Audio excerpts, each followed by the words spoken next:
Je m'appelle Soka. Au restaurant, tout le monde m'appelle Tante Soka.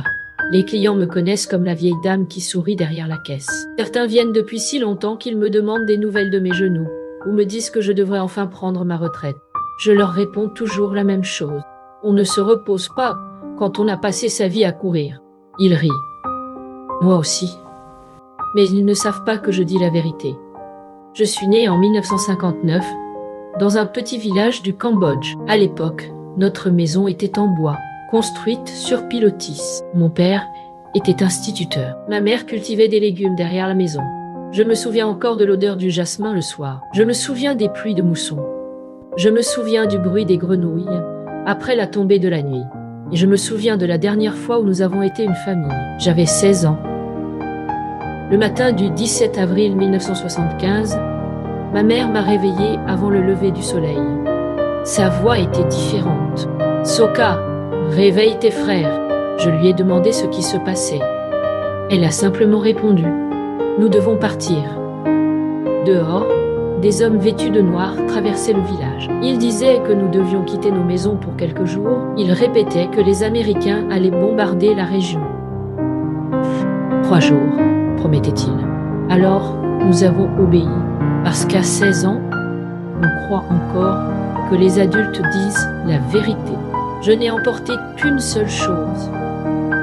Une petite photo de famille glissée dans la poche de ma chemise.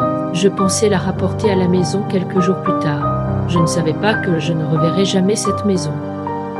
Je ne savais pas que mon enfance venait de se terminer. Les premiers jours, nous avons marché sans nous arrêter. Puis les semaines ont commencé à se confondre. Mon père ne parlait presque plus. Ma mère partageait toujours sa portion de riz avec mes 2 petits frères. Et moi, je regardais les adultes en essayant de comprendre pourquoi personne ne semblait savoir où nous allions. Un soir, des hommes sont venus chercher mon père. Ils lui ont demandé son métier. « J'étais instituteur », a-t-il répondu. J'entends encore le silence qui a suivi. À cet instant, ma mère a baissé les yeux. Je n'ai compris que bien plus tard qu'au Cambodge, en 1975, certaines professions étaient devenues des condamnations à mort. Ils l'ont emmené sans violence. Avant de partir, il s'est retourné vers moi. Il n'a rien dit. Je crois qu'il savait qu'il ne reviendrait pas. Pendant des années, j'ai essayé de me souvenir du son de sa voix. Aujourd'hui, je me rappelle seulement son regard. C'était la dernière fois que j'ai vu mon père. Ma mère a attendu son retour pendant des mois. Puis un jour, elle a cessé d'attendre. À partir de ce moment-là, elle ne m'a plus appelée Soka. Elle m'appelait la Grande. Et chaque soir, avant que mes frères ne s'endorment, elle me répétait la même phrase. Quoi qu'il arrive, garde-les en vie. J'avais 16 ans. À 16 ans, certaines filles rêvent de leur avenir. Moi, j'apprenais à survivre. Je ne voulais pas être forte. Je voulais rentrer à la maison. Je voulais retrouver mon père. Je voulais que quelqu'un me dise que tout cela allait bientôt se terminer. Mais personne ne l'a dit. Ma mère est morte 3 jours plus tard.